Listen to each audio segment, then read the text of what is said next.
CDP जो कि child development and pedagogy में मैं जितने भी टॉपिक्स यहाँ अपने चैनल के ज़रिए समझा रही हूँ, ऑल टॉपिक्स बहुत इंपॉर्टेंट है आने वाले एग्ज़ाम्स में, ऑल टीचिंग एग्ज़ाम्स में, चाहे वो डीएड रहो, डीएड एस्पिरेंट्स एंड डीएलएड कर रहे हो या फिर बीएड और टेट एस्पिरेंट्स है, जो कि डीएससी लिखने वाले हैं, ऑल टीचर्स के लिए सीडीपी के जो भी ऑल टॉपिक्स मैं एक्सप्लेन कर रही हूँ बहुत इंपॉर्टेंट है। यहाँ पर मैं इन डिटेल में एबिंगहॉस का जो भूलने का कर्व था और उसका जो तरीक़ा था, वो साबित करने के लिए एबिंगहॉस ने किस तरीक़े को अपनाया, यहाँ पर एक्सप्लेन करूँगी। मेरे एक व्यूवर ने ख्वाहिश की थी कि मैम आप ये तफ़सील से समझाइए एबिंगहॉस का जो कि भूलने का कर्व था, फॉरगेटिंग कर्व।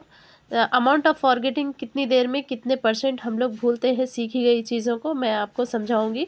तो देखिए, हर चीज़ को कॉन्सेप्ट क्लियर कॉन्सेप्ट के थ्रू ही हम लोग समझेंगे।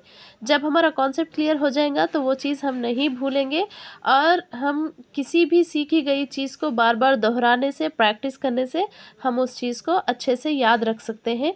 यहाँ पर हमारा टॉपिक है एबिंगहॉस के भूलने का ख़त मुनहनी को बयान कीजिए। एबिंगहॉस ने क्या किया, भूलना क्या चीज़ है? भूलना एक मुस्तकिल और आर्जी है। अगर हम किसी भी चीज़ सीखी गई चीज़ को हम दोहराते नहीं हैं और प्रैक्टिस नहीं करते तो एक वक्त मुकर्ररा में हम उस चीज़ को भूल जाते हैं। तो ये भूलने का जो परसेंटेज है उसको साबित करने के लिए एबिंगहॉस ने चंद सिलेबल्स यानी कि लफ्ज़ इस्तेमाल किए। हम इसे नॉन सेंस सिलेबल्स का नाम दिया।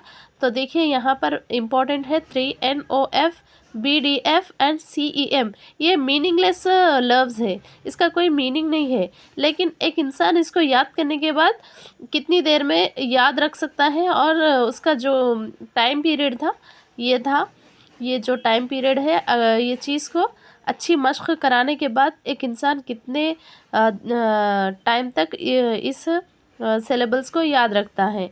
अच्छे से याद रखिए, ये जो वर्ड्स है सीडीपी में, इसको नॉनसेंस सिलेबल्स का नाम दिया एबिंगहॉस ने यहाँ पर साबित करने के लिए इस वर्ड्स को इस्तेमाल किया कि कितनी देर में कितने परसेंट एक सीखी गई चीज़ को हम भूल जाते हैं। तो यहाँ पर हर चीज़ का दारोमदार हमारी याद रखने की सलाहियत, दिमागी सलाहियत, कॉग्निटिव स्किल्स पर ही है। तो यहाँ पर समझिए, ये जो सिलेबल्स है इसको याद कराया गया और कितने वक्फे में, कितने 20 मिनट्स में फिर इसको पूछा गया। तो फिर 20 मिनट्स में 47% भूलने का जो अमाउंट था 47% था। फिर 1 डे के बाद ये याद दिलाया गया तो 66% भूल गया। 2 डेज़ में 72%, 6 डेज़ में 75%। अगर 10 डेज़ में हम ना दोहराए ना मश्क करें तो 79% चीज़ें भूल जाते हैं। तो इसीलिए अगर हम किसी भी चीज़ को अच्छे से प्रैक्टिस करना है, याद करना है, तो उसे बार बार हम लोग देखना होगा, रिटेंशन लाना होगा, प्रैक्टिस करना होगा। तो इसी तरीक़े से हम लोग कोई भी चीज़ को अच्छे से याद रख सकते हैं। तो यहाँ पर समझ में आया।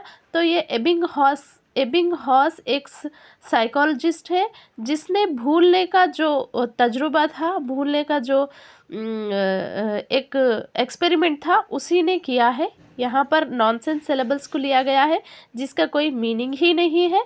तो ये तमाम चीज़ें लेके वो अमाउंट ऑफ फॉरगेटिंग को परसेंटेज में दिया है। यहाँ से क्वेश्चंस हर बार तो नहीं आते लेकिन बहुत इम्पॉर्टेंट है।